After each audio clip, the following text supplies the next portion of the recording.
موت کس طرح سے آتی ہے پتہ ہے؟ فرمایا گیا جیسے ریشم کے کپڑے کو کانٹوں کی جھاڑی پر ڈال دو اور کپڑا کھینچو، کپڑے کے تار تار نکلتے جائیں گے۔ فرمایا گیا ملک الموت روح نکالنے کے لیے جب آتے ہیں تو اسی طرح سے روح نکالتے رہتے ہیں، انگلیوں سے، پیروں کی، ہاتھوں کی انگلیوں سے، ناخنوں سے روح نکلتی نکلتی آتی ہے، ایک ایک جوڑ سے روح نکلتی ہے، یہاں تک کہ ناک تک اس کو کھینچ کر کے لایا جاتا ہے۔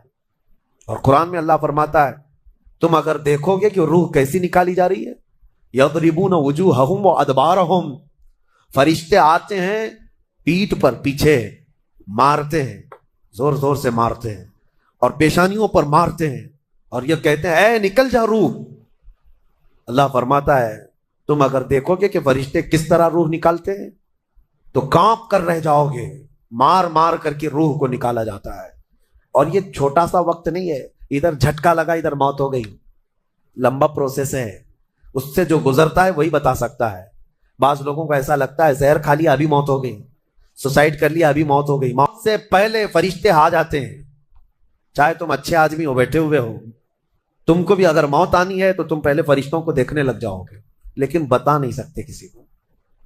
موت سے تھوڑی دیر پہلے فرشتے قریب آ جاتے ہیں، پہلے جماعت فرشتوں کی آتی ہے، پھر ملک الموت آتے ہیں۔ ملک الموت ان فرشتوں کے بیچ آتے ہیں، جیسے ہی یہ مرنے والا آدمی ملک الموت کو دیکھ لیتا ہے پھر اس کے جسم میں کپ کپی طاری ہو جاتی ہے، اور ایسی کپ کپی طاری ہوتی ہے کہ کبھی پیشاب نکل جاتا ہے، کبھی پخانہ نکل جاتا ہے۔ اکثر دیکھنا مرنے والوں کی نجاست نکل جاتی ہے، ملک الموت کو وہ بہت قریب سے دیکھتا ہے، اور ان کی دو شکلیں ہیں، ایک بہت بھیانک شکل ہے اس کو دیکھنا ہی عذاب ہے، اور ایک بہت خوبصورت شکل ہے ان کو دیکھنا ہی رحمت ہے۔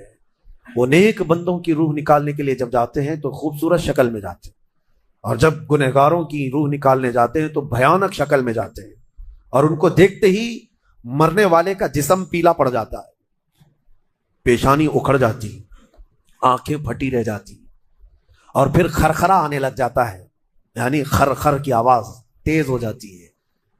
وہ بولنا چاہتا ہے اپنے پاس والوں کو لیکن بول نہیں سکتا، بند ہو جاتا ہے۔ یہ وہ وقت ہے جب اس کے توبہ کا دروازہ بھی بند ہو جاتا ہے۔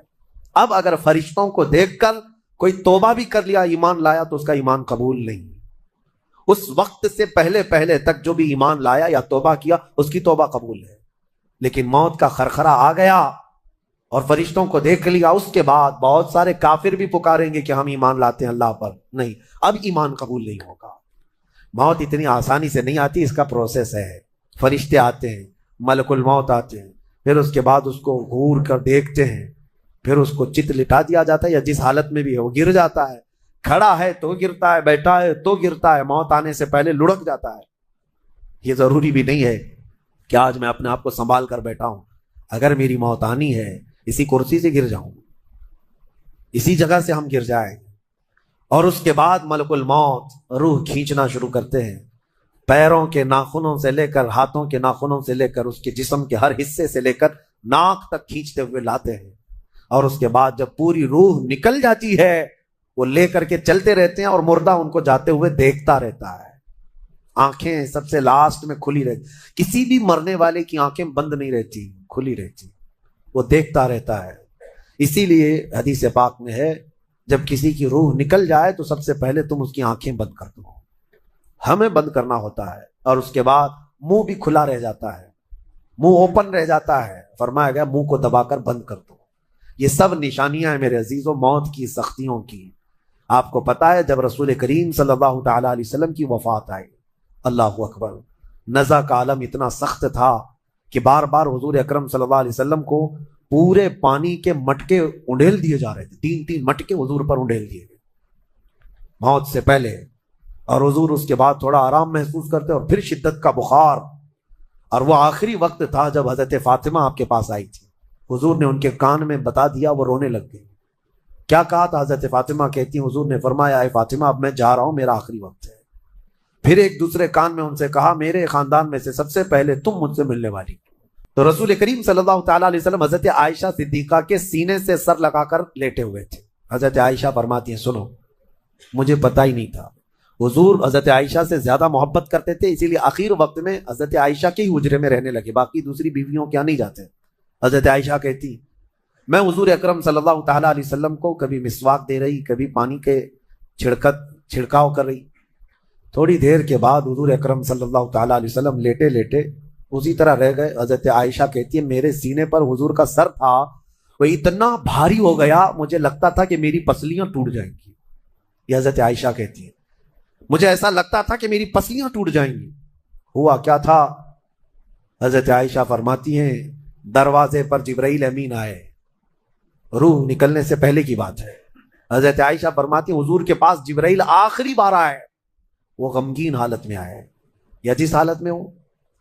حضرت رسول کریم صلی اللہ علیہ وسلم سے عرض کرنے لگے یا رسول اللہ، دروازے پر موت کا فرشتہ کھڑا ہے، آپ کی اجازت چاہتا ہے، اگر آپ اجازت دے دیں تو آئے گا اور آپ کی روح پاک کو اللہ کے حضور لے جائے گا۔ اور یا رسول اللہ، آج سے پہلے اس فرشتے نے کسی سے اجازت نہیں لی اور قیامت تک کسی کی روح نکالنے کے لیے وہ اجازت لے گا بھی نہیں۔ یہ صرف رسول پاک کی خصوصیت تھی۔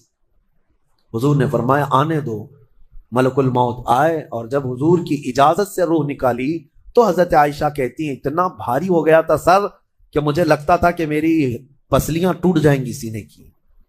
اور اس کے بعد حضرت عائشہ فرماتی ہیں میں نے حضور کے سر مبارک کو نیچے کی طرف کیا، مجھے پتا بھی نہیں تھا کہ حضور کا انتقال ہوا۔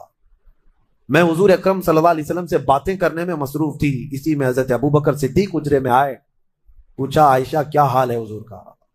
حضور اکرم صلی اللہ علیہ وسلم کو دیکھا حضرت ابو بکر نے اور پیشانی مبارکہ پر ہاتھ رکھا تو وہ بہت ٹھنڈی تھی، ماتھے کو بوسہ دیا اور ایک آہ بھری اور ایک جملہ کہا تھا یا رسول اللہ، ایک بار موت آنی تھی وہ آپ پر آ گئی، اب موت کی سختی اللہ دوبارہ کبھی آپ کو نہیں عطا کرے گا۔ موت کی سختی کیونکہ حضور کو انہوں نے دیکھا تھا، کئی دنوں سے تکلیف تھی، 13 دن تک حضور پاک صلی اللہ علیہ وسلم کو تکلیف تھی، 13 دن تک۔ حضرت ابو بکر کہتے ہیں یا رسول اللہ، اب موت کی سختی دوبارہ کبھی نہیں آئے گی، جو اللہ کا وعدہ تھا وہ پورا ہو گیا۔ پورا کھل کر کے رو بھی نہیں پا رہے تھے ابو بکر صدیق اور اپنے اندر دبا بھی نہیں پا رہے تھے۔ موت کی سختی انہوں نے دیکھا اور اس کے بعد کہا اے عائشہ کیا دیکھ رہی ہو، اللہ کے رسول ہم سے رخصت ہو چکے ہیں۔ پھر انہوں نے آ کر مسجد میں اعلان کیا اے لوگو، اللہ کے نبی کا انتقال ہو چکا۔ اب مجھے یہاں یہ بتانا ہے اگر موت سے کوئی بچ سکتا تھا تو سب سے پہلا نمبر تو رسول اللہ کا ہونا چاہیے تھا، کیونکہ اللہ کے سب سے محبوب نبی وہی ہیں۔ جب رسول پاک صلی اللہ تعالیٰ علیہ وسلم کو بھی موت آئی تو میاں ہمارا اور تمہارا شمار نہیں، چاہے 100 سال زندگی مل جائے لیکن مرنا ضروری ہے۔ بہرحال یہ باتیں بڑی طویل ہو جائیں گی، موت کا تذکرہ اس لیے بھی میں زیادہ کرتا ہوں کہ حدیث پاک میں ہے مومنوں کو یہ تذکرہ کرو تاکہ ان کو گناہوں سے نفرت پیدا ہو جائے اور آخرت کے سفر کی تیاری وہ شروع کریں۔ میرے آقا نے فرمایا قبرستان جایا کرو۔ بعض لوگ یہ کہتے ہیں نا قبروں پر جانا شرک یا بدعت، خود میرے آقا صلی اللہ علیہ وسلم نے فرمایا فزورو، قبروں کی زیارت کرو۔ کیوں؟ فإنها تذکر الآخرہ، اس لیے کہ وہ تمہیں آخرت کی یاد دلاتی ہے۔ مولا علی کرم اللہ وجہہ الکریم قبرستان جاتے، حضرت سعید ابن مسیب ایک تابعی ہیں، حضرت علی کے ساتھ قبرستان گئے تھے۔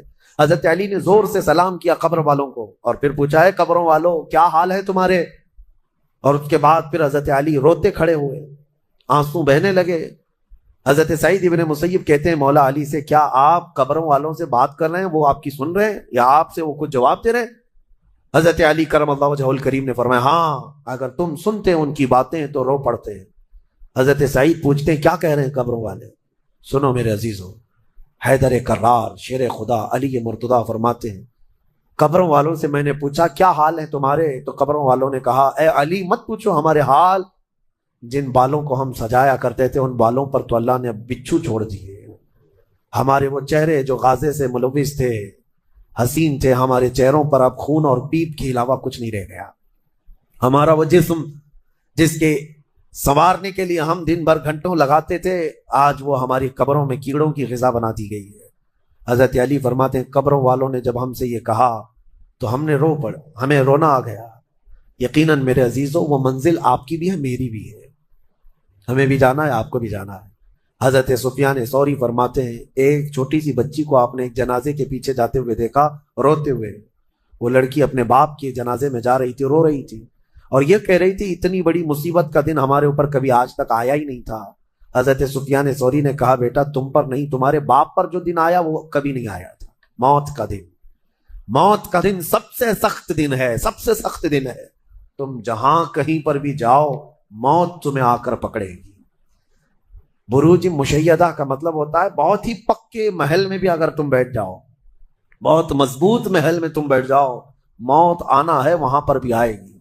ہم نے دیکھا ہے بڑے بڑے محلات میں رہنے والے بھی، اور جنہوں نے آسمان چھوتی ہوئی عمارتیں بنائی وہ بھی موت کے ہتھے چڑھی گئے۔ موت تو آنا ہے۔ آج ہمارا حال یہ ہوتا ہے کہ دنیا میں اس قدر مصروف ہو جاتے ہیں کہ موت کو بھول جاتے ہیں۔ تمہیں پتہ بھی ہے کہ اچانک آنے والی یہ موت بالکل مہلت نہیں دیتی، بالکل مہلت نہیں دیتی۔ آپ اگر آس پاس میں اپنی نظریں ڈالیں تو آپ کے دوستوں میں کئی جا چکے ہوں گے، جن کی عمر زیادہ نہیں تھی وہ جا چکے۔ موت کے لیے عمر کوئی متعین نہیں ہے کہ بڑھاپے میں آئے گی یا بیماری سے آئے گی۔ اچھے لوگوں کو بھی موت آ جاتی ہے، چلتے پھرتے لوگوں کا جنازہ آ جاتا ہے، کسی کے لیے بھی کوئی وقت معین نہیں۔ اور قرآن میں اللہ تعالیٰ یہ فرماتا ہے اگر بندہ موت سے بھاگنے کے لیے، جس کو کہتے ہیں پریکاشن لینا، کہیں جا کر کے محفوظ مقام پر چھپنے کی کوشش کرتا ہے، وہ آئے گی موت۔ بزرگوں نے ایک حکایت لکھی ہے کہ ایک بادشاہ کو نجومیوں نے بتایا تھا کہ فلاں دن تمہاری موت آنے والی ہے۔ نجومی ستاروں کا علم جاننے والے اٹکل پچھو سے کچھ نہ کچھ تو بتا دیتے تھے۔ تو اس بادشاہ کو نجومیوں نے جب دن بتایا، اس دن اس نے کیا کیا، ایک ایسا حجرہ، ایک کمرہ بنایا جس میں کوئی چیز آ ہی نہیں سکتی، کوئی چیز نہیں، صرف اس نے ایک سوراخ رکھا ہوا کے لیے، اور اس میں سے مچھر بھی نہ آ سکے، مکھی بھی نہ آ سکے۔ اس حجرے کے اندر وہ چلا گیا، وہ پورا دن اس کو تھا کہ میں موت کو چکما دے دوں گا، اور نجومیوں نے یہ بتایا تھا کہ بچھو کے ڈنک مارنے سے تمہاری موت آئے گی۔ اس نے کہا بس مجھے بچھو سے بچنا ہے، بچھو نہ آنے پائے ایسا میں پورا انتظام کر لوں گا۔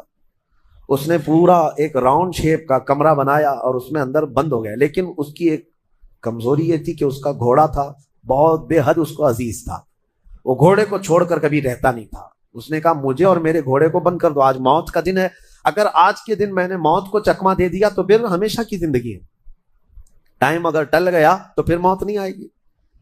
تو وہ اس نیت سے وہ روم کے اندر بند ہو گیا اور لوگوں سے کہا کہ کوئی مجھے نہ دروازہ کھولے اور نہ کسی کے لیے دروازہ کھولے، پورا دن گزرنے دو۔